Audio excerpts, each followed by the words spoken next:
Barma bölек расында, оған жетпес ешбір байлық асылда.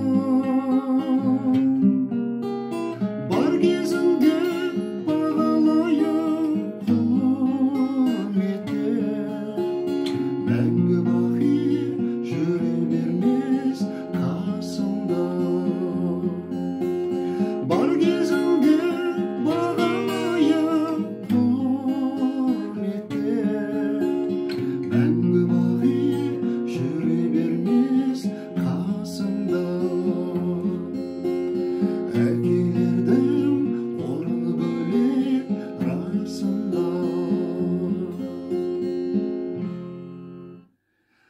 Қайратыным, бүгінгі Асқар Тау әкем Пердебек ағамыздың 63 жасы құтты болсын.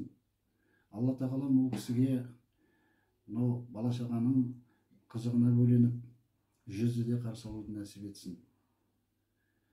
Ертеңгі өзіңнің де 38 жасың құтты болсын. Зор денсаулықпен туған күндерге жете бер.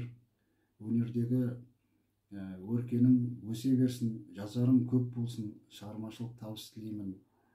Отбасыңа амандық, бақ береке, өзіңе сарқылмас шабыт тілеймін. Туған күндеріңіз құтты болсын.